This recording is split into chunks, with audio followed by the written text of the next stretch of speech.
नमस्कार। एक सब्सक्राइबर ने पूछा है कि सर मेरी आर्थिक स्थिति है बहुत ज़्यादा ख़राब है, मैं कोचिंग नहीं कर सकता, क्या कोचिंग ज़रूरी है क्या? तो दोस्तों ऐसी बात है, अगर कोचिंग कर लो तो 5-10% हेल्प ही मिलती है। अगर आप आर्थिक रूप से सक्षम हो, एक जगह आपको गाइडेंस मिल जाता है ना, और मित्र मंडली अच्छी बन जाती है, ग्रुप अच्छा बन जाता है, तो जिसका डायरेक्ट इनडायरेक्ट रूप से फ़ायदा मिलता है। लेकिन अगर आपकी आर्थिक स्थिति खराब है, कोचिंग नहीं कर सकते, तो भी कोई फ़र्क नहीं पड़ता। मेन जो चीज़ है प्रतियोगी परीक्षाओं के लिए, पहली चीज़ है आप में जज्बा होना चाहिए, दूसरी चीज़ हार्ड वर्क होना चाहिए, तीसरा उचित जो रणनीति है वो होनी चाहिए। ठीक है, चाहे आरएस की बात करें, चाहे यूपी पीसीएस की बात करें, या किसी स्टेट पीसीएस की बात करें, या कोई भी एग्जाम की बात करें।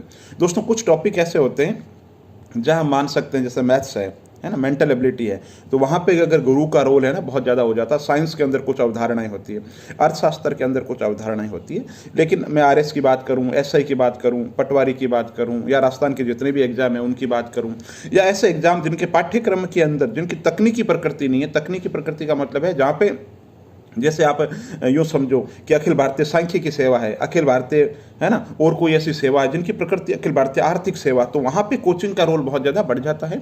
लेकिन जहाँ पर सिलेबस एक्स्ट्रा हो, जैसे कि आरएस की बात करूँ, एसआई की बात करूँ, पटवारी की बात करूँ, या राजस्थान के कॉलेज लेक्चर की बात करूँ, या किसी भी एग्जाम की बात करूँ, तो उसमें से कोई भी चीज़ नहीं पूछी जाती है जहाँ कोचिंग बहुत ज़्यादा जरूरी हो।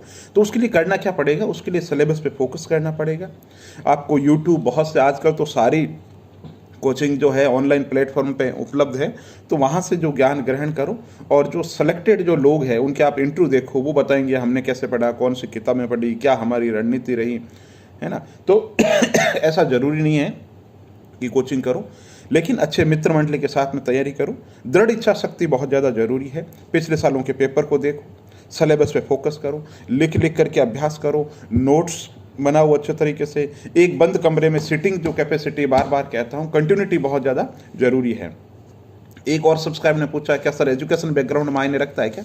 छोटा मोटा मायने रखे तो रखे, बाकी कोई विशेष रूप से फ़र्क नहीं पड़ता। ऐसे बहुत से कैंडिडेट हैं जिनका एजुकेशन रिकॉर्ड बहुत कमज़ोर होता है 3rd डिवीज़न से पास होते हैं, है ना, बीए में भी 2-2 3-3 बार फेल हो जाते हैं, एमए में फेल होते हैं, लेकिन बाद में फाइनली, तो आपका पहले एजुकेशन रिकॉर्ड कमज़ोर था, तो इसका मतलब है आपने पहले मेहनत नहीं की। और आज आप करना चाह रहे हो, मेहनत करना चाह रहे हो, तो कोई सफलता में दिक्कत नहीं है, लेकिन खुद का मूल्यांकन सही होना चाहिए। आप अगर लगता है आपको कि बीच मझधार में छोड़ोगे, आप उतनी मेहनत नहीं कर सकते हो क्योंकि आप कमज़ोर हो, आपकी पृष्ठभूमि कमज़ोर है ना, या ग्रामीण पृष्ठभूमि से हो, तो आप बहुत सी दिक्कतें पहले से फेस कर रहे हो, तो आपको ज़्यादा पढ़नी पड़ेगी, ज़्यादा मेहनत करनी पड़ेगी। जो और लोग पढ़ रहे हैं 10-10 सालों से, तो उनके मुकाबले टक्कर देने के लिए तो समय का सदुपयोग बहुत ज़्यादा ज़रूरी है।